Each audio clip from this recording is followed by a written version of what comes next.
Nós, daqui a pouco, quando rezarmos o credo, vamos dizer que acreditamos na Igreja Católica.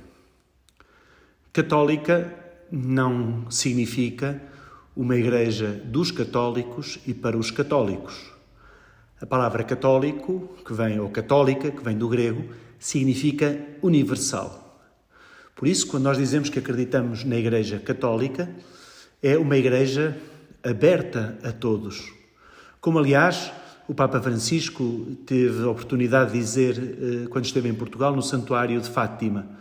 A Igreja é uma casa sem portas ou de portas abertas, sem muros, onde todos cabem, onde todos podem entrar. É óbvio que não é novidade do Papa Francisco, mas as leituras de hoje mostram-nos bem esta universalidade no acesso a Deus, no acesso a Jesus Cristo, no acesso à Igreja. Na primeira leitura do livro de Isaías, escutamos então este apelo à universalidade. Todos têm acesso a Deus. Deus aceita os holocaustos e as orações daqueles que estão fora. Porque, como terminava a leitura, a minha casa será casa de oração para todos. E este todos não é uma maioria, nem é alguns. Todos é mesmo todos. Aliás, também daqui a pouco, quando estivermos nas palavras da consagração, também iremos escutar as frases de Jesus: tomai todos e comei, tomai todos e bebei. E depois mais à frente, porque este é o cálice do meu sangue derramado por vós e por todos. O sangue derramado por Cristo na cruz não foi só para os escolhidos, foi para todos. E esta é, então, a grande convicção que nós hoje podemos tirar destas leituras. Como digo, na primeira leitura, a universalidade. Todos se podem aproximar de Deus, porque Deus quer aproximar-se também de todos. Nós sabemos que a nossa vida com Deus é uma vida mais feliz, uma vida mais plena, uma vida com mais sentido. No Evangelho, escutamos este episódio, deste encontro de Jesus com esta mulher. Mulher que não pertencia à casa de Israel. Uma mulher estrangeira, uma mulher que não tinha nem praticava o culto judaico, mas que se aproxima de Jesus. E Jesus, quando responde a esta mulher, primeiro que eu fui enviado só para a casa de Israel, a mulher faz ver a Jesus que também ela pode ter acesso, porque ela também quer não pertencer ao grupo dos discípulos, mas quer que Jesus lhe faça o grande milagre, não à sua vida, mas à vida da sua filha, que é a cura. E Jesus, com este episódio, quer nos mostrar a nós, como quando foi escrito, quis mostrar aos primeiros cristãos, que a sua igreja, o seu grupo, não é um grupo fechado, mas um grupo aberto. Aliás, no Evangelho, várias são as passagens em que nós vamos observando isto, quando aquele centurião vai ter com Jesus e lhe pede a cura do seu soldado, e que Jesus acaba por dizer: não encontrei em Israel pessoa com tão grande fé. Este caso agora também da mulher sirofenícia, que também se aproxima de Jesus. Portanto, Jesus, por palavras e por obras, vem também abrir os seus braços a todos e todas aquelas que com fé se aproximam dele. E São Paulo, na segunda leitura, também fala aos gentios. Os gentios eram os que estavam fora do povo de Israel. E esses, São Paulo teve aqui o grande rasgo de lhes mostrar a novidade de Jesus. O cristianismo, no tempo de São Paulo, corria o grande risco de ficar fechado, de ficar confinado a um grupo, de ficar confinado a Jerusalém e arredores.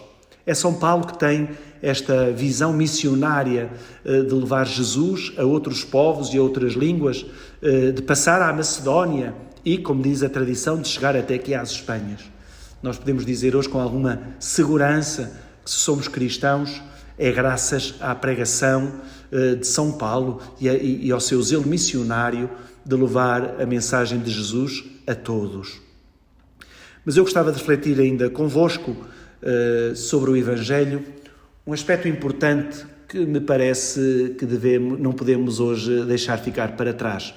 Embora as leituras nos falem desta universalidade, o encontro desta mulher com Jesus, também ele é muito significativo. E gostava de refletir convosco sobre a oração.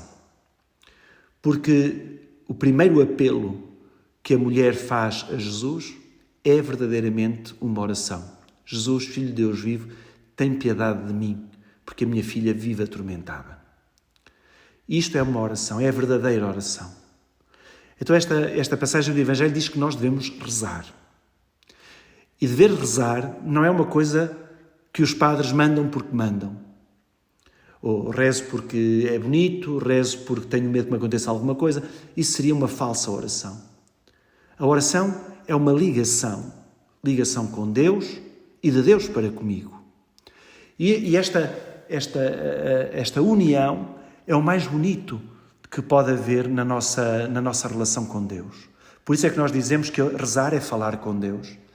É falar com Deus, mas é também deixar que Deus nos fale. E então a nossa oração deve ser contínua. Quando dizemos muitas vezes na missa, o nosso coração está em Deus. Ter o coração em Deus é das orações mais simples, mais humildes, mas também mais profundas. Então rezar sempre. Não é estar sempre com o terço nas mãos, não é estar o dia todo parado a rezar, não. Nós podemos estar a trabalhar e podemos ter o nosso coração em Deus. Nós às vezes desperdiçamos até tempo com conversas que não devíamos ter, com pensamentos que nós não devíamos ter e que podiam ser canalizados para escutarmos Deus ou falarmos com Deus. A oração deve ser uma atitude permanente no nosso dia para que em todos os momentos nós pudéssemos sentir a presença de Deus. Depois também este episódio diz-nos que devemos ser persistentes, perseverantes na oração, se quisermos usar uma expressão de São Paulo. Perseverantes é não desanimar, não desistir. O Evangelho também nos dizia que esta mulher estava a gritar, continuava a gritar atrás de Jesus, a pedir que lhe curasse a filha. Temos outros relatos, aliás, um outro relato, em que uma mulher nem sequer ousa falar com Jesus. Diz ela, se eu ao menos tocar na fímbria do seu manto, serei curada. Mas esta mulher pede a Jesus e continua a gritar, de tal maneira que os discípulos dizem, atende-a, porque ela vem a gritar atrás de nós. Isto é, de facto, um apelo a que a nossa oração seja perseverante, seja contínua, seja insistente. Não é para Deus se cansar, não é cansarmos Deus com os nossos pedidos para Ele nos atender, mas é para nós não perdermos a convicção daquilo que andamos a pedir a Deus. E às vezes pedimos a cura e ela pode não vir, mas a oração transforma-nos sempre. Se não conseguimos uma transformação exterior, às vezes a oração consegue fazer o milagre da transformação interior. Por isso é que a perseverança na oração é o não desistir. E nós temos que reconhecer que às vezes na nossa oração nós desistimos. Fazemos uma novena e se ao fim do 9º dia as coisas não se resolvem, já achamos que Deus não nos ouviu. Às vezes rezamos um Pai Nosso, uma Ave Maria, acendemos uma vela, achamos que com isso as coisas têm que acontecer. E esquecemos-nos, primeiro, que o nosso tempo não é o tempo de Deus. Não é por acaso que as coisas acontecem num determinado momento ou não acontecem quando nós queremos. Porquê? Porque o tempo de Deus não é o nosso tempo. E se olharmos para a nossa vida, nós conseguimos perceber que algumas coisas aconteceram nela, não no tempo que nós queríamos, mas no tempo certo, no tempo que Deus quis, e nesse tempo que Deus quis é que as coisas bateram certo. Deus não é um Deus precipitado que faz as coisas antes do tempo. Deus quer ver a nossa fé em ação e muitas vezes na perseverança na oração. Terceira coisa que este relato nos pode ajudar na nossa oração, portanto, rezarmos sempre e rezarmos uns pelos outros, mas sobretudo pelos outros. Esta mulher, à semelhança do centurião, não estava a pedir nada para ela. Esta mulher pede para a sua filha. E é este rasgo de compaixão que devia entrar na nossa oração. Nós termos esta capacidade de sairmos de uma oração egoísta em que só se pede por nós, mas irmos uma oração mais solidária, mais de intercessão, rezando pelos outros. E isto é tão fácil e tão necessário.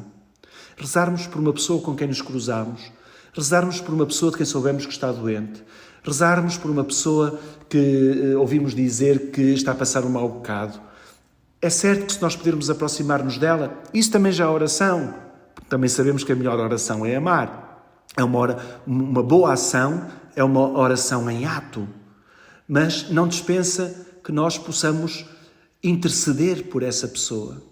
Não só pelas pessoas que estão mais aflitas do que nós, mas também podermos rezar por aquelas pessoas que nos fazem bem.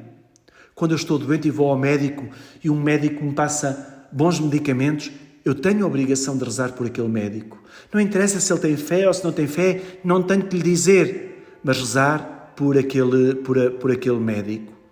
Ou então, por alguém que me faz bem, seja ele o bem que for. Rezarmos pelos outros é uma atitude tão bonita e tão necessária. Termino voltando ao todos da universalidade destas três leituras. O todos é um todos, obviamente, aberto, sem exceção, mas a todos aqueles que também querem, porque na primeira leitura havia condições para pertencer ao todo. Guardar o sábado, praticar o direito, praticar a justiça. Isto para dizer o quê? Que na Igreja de Jesus cabem todos, mas o todos é com direitos e com deveres. Às vezes esta mentalidade de acharmos que pertencer é só ter direitos é uma mentalidade errada, é uma mentalidade consumista. E o nosso Deus não é um Deus de consumo, é um Deus da gratuidade, o Deus da entrega. Então percebermos que na Igreja de Jesus cabemos todos, mas cada um tem direitos e tem deveres. Como na minha família, à qual eu pertenço, tenho direito e tenho deveres. Como na sociedade à qual eu pertenço, tenho direito e tenho deveres. Este todos é um todos, obviamente, aberto, mas com obrigações também da minha parte de ir praticando o bem e de ir entrando na dinâmica de Jesus Cristo através da Igreja. Vamos pedir ao Senhor hoje que nos livre desta mesquinhez de algum dia pensarmos que a Igreja de Jesus Cristo ou o próprio Jesus Cristo veio só para alguns ou só salva alguns. Jesus deu a sua vida por todos. E peçamos ao Senhor o verdadeiro dom da oração. Uma oração simples, uma oração humilde, uma oração perseverante e uma oração de intercessão. Que assim seja.